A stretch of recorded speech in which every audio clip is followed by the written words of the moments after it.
World-renowned Sean Patrick Bowley has joined us with an intro and everything. Talking about the high school football top 10. You are up to your eyeballs in high school football, completely immersed. Totally. Okay, so we'll get to the poll in a second, but I just want to air my grievance. Oh. And Sonia just keeps winning and impressively. You know what? Call up the highlights here. This is Markel Dobbs putting on an absolute show. Did you see what he did on Friday night? Yes, I did. 8 carries, 289 yards, and 5 touchdowns. Versus unbeaten St. Paul. Versus unbeaten St. Paul, and Sonia drops in the rankings. Do we have the highlights of Markel Dobbs doing his thing? Because he was. I mean, you give Ansonia credit because they only ran him 8 times, so it's not right. They wore him out. And St. Paul took 9 minutes off the clock on the opening drive or thereabouts. It was like 3 yards, and then they would go for. I think Tom Brockett said they went for like a couple fourth downs, but once they gave the ball to Markel, it was off to the races. Now every single time he touched it, it was big. Think about this. He touched it 7 times, and he scored on 5 of them. Yeah. He 8 times, 8 carries, but that's. And this has nothing to do with the poll, but I broke the story of him committing to Central. What do you think of that? Did you? Commitment? I just saw him tweet it. I didn't see you. No, I saw you were always. I saw you were up there. My I saw you picture were up there. there. Yeah, but anyway, what do you think of him going to Central? I think that's a perfect fit. I mean, Bagley's there. Rayshon Finney, Yeah, and Rayshon Finney. Rayshon's going to be gone by the time he gets up there. But there's so many Connecticut kids up there, and Pete Rosamondo has done a really good job getting some of the best players in Connecticut. That maybe they're not D1 caliber, but they're like D1 high level. He'll get all the other kids. If they're still playing D1 football, and they're doing a great job. They beat Bryant. Was it their 5th straight win? Yeah, 5 straight wins. Yeah. Good job by them. And maybe they'll make the high school poll. What's that? If you Maybe look they'll at get the high school poll. Maybe it's a Connecticut All-Star team. I saw them play Syracuse, alma mater, and the whole offensive line was all Connecticut kids. It was pretty insane. Sure. So anyway, all right, let's get back to the high school game, because the other story is, I was complaining about Ansonia, but Greenwich keeps rising in the polls, and it looks like Coach John Marinelli, has done a really good job there with that Greenwich team.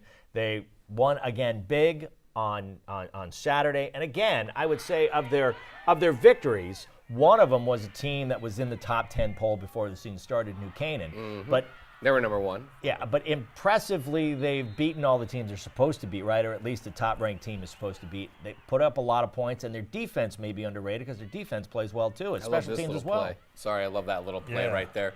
They're firing. They look like Greenwich of old running around out there.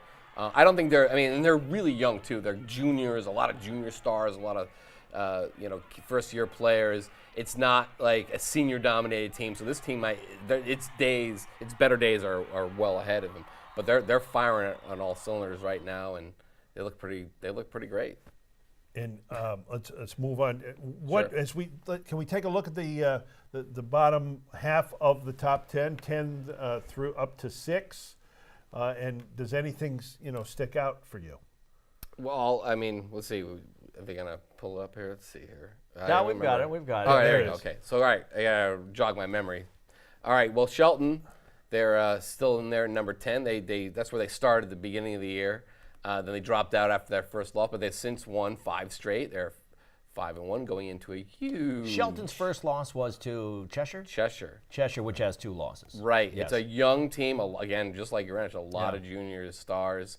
It was their first game jitters. They didn't play badly against Cheshire, but they got beat 28-10, and now they've rattled off 5 straight wins. Coach Roy just does a great job. A lot of there, thrilling year victories. after year. They have taken up the mantle of all the senior-dominated teams that came before them. Jake Roberts, the quarterback, and all the other stars, and now they go into hostile Ken Strong Stadium this week to face number 3 West Haven. And that West Haven team is just so athletic and so good.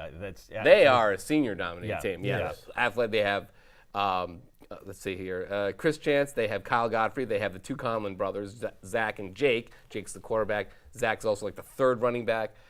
He's also a great defensive back. The last time they played 2 weeks ago against Santa Fe, he basically scored 2 touchdowns. He had an interception to set up another touchdown. And, they've been amazing. And we don't talk a lot about the defense led by Mike Charlton, the firebrand, I guess, or spark plug in the middle. Fire plug? Yeah, and then Godfrey's an all-stater at defensive back, and that's a tremendous. And if this matchup coming up is anything like last year's matchup, remember that? Oh, God. I think they're still out there scoring from last year. That was a crazy one last year. I think Godfrey's, Anthony Godfrey, he just scored again. They were back and forth, back and forth, back and forth. Crazy game. I don't really see it being a high-scoring game. I mean, these teams have had, at least Shelton's had some offensive struggles, but when they need to score, they do. You saw that against Hand, you saw that against Fairfield Prep. West Haven's defense, though, I don't think we've talked about it. Like I said, we don't think we've talked about it enough. All right. It's been lights out. We talk about so many teams in the poll along the shore. In Southington at number 2, are they carrying the mantle? And Windsor's in there too. Are those two? Is that the cream of the crop when you go north of the Merritt Parkway or? Well, how about Middletown? Let's talk about Middletown. Okay. Middletown, because number 9. Because they just keep putting up tons of points. Middletown, number 9. They had their first big test. They played E.O. Smith, Rondell Bothroyd, and I saw E.O. Smith play Windsor toward the beginning of the year, and here they are now. Sal Morella's troops, led by quarterback Stone Belzo. There he is, number 5. And I think Rondell is number 40. Yeah. And they double teamed him. They double teamed all night, but Belzo and his receivers were on all night. There's I guess it was alumni night. It was alumni night. Yeah. That poor lady, they scored 55 points.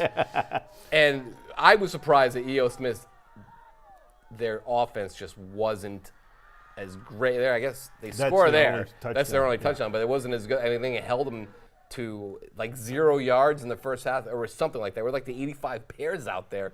They won 55-7, and all of a sudden everyone's kind of like, whoa, wait a minute. Like, that's a good E.O. Smith team.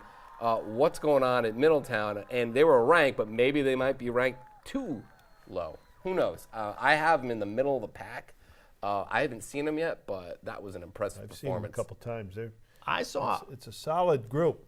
You mentioned Southington, Mark. I saw Southington play on Friday night, and they were New Britain gave them a bit of a game early on. Yeah. The Knights were confident coming in, and 7-6, and then they take the lead on this touchdown run here.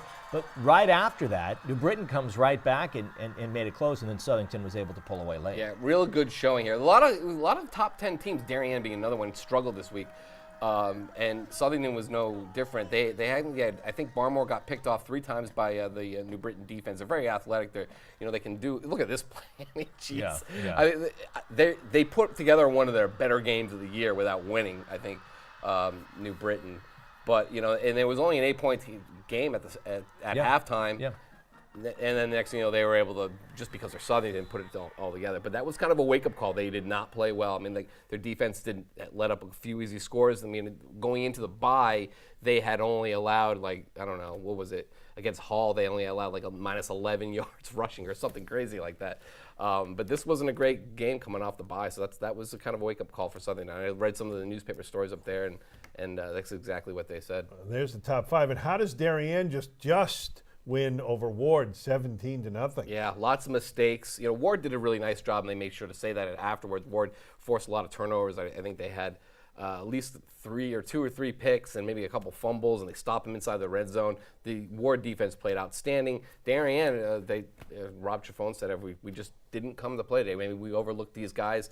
They're actually a good team, and they kind of sleptwalked through that game, 17-0. They're kind of in the doldrums of this season now. They don't really have a huge game coming up, but if they get another effort like that, they might get stunned. I mean, I don't see it happening at all. Can they turn it on when they have to if they play mediocre? Well, they're going to have to. I mean, that was it's another wake-up call for them. They only.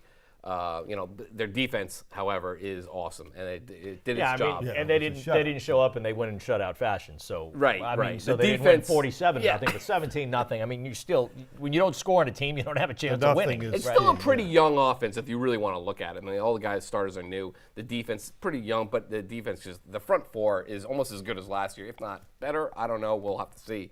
But yeah, that was an eye opener. I'm sure they'll get it together. I mean, once they see those new Canaan helmets on. What's coming up this week? What's special about this week? West Haven, Shelton is the place to be. I mean, you're looking up and down the schedule. There's not a whole lot going on. In the Pequot, you have Valley Regional versus Cromwell Portland, which won a defensive battle, versus Old Saybrook yeah. Westbrook, and that was kind of an eye opener too because. Both teams were undefeated. Yeah, they were both undefeated, but you were kind of like, well, listen, Old Saybrook really hasn't been in this spot before. And sure enough, they were in a dogfight. Just took a couple nice plays by Deontay Highsmith, and they were and some good defense at the end, and they were able to pull that one out. It's another underrated team, Cromwell Portland. The defense came to play in that one.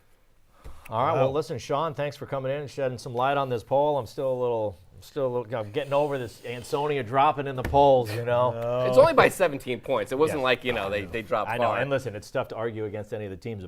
It might be just one voter or a couple voters forgot to put Ansonia. Maybe they put Greenwich up by one. I don't know how, It'll work itself out. Yes, It'll work itself We've got out. a lot more weeks to play. Sean, terrible weather out. Thank you for coming down. Appreciate it. Yep, and no we'll look problem. forward to next week and all the games coming up. We have a couple on Thursday and then all the games on Friday and Saturday. Sean Patrick Bowley. Check out GameTime Connecticut, GameTimeCT.com. It's the most comprehensive coverage of high school sports in the state online. Thank you.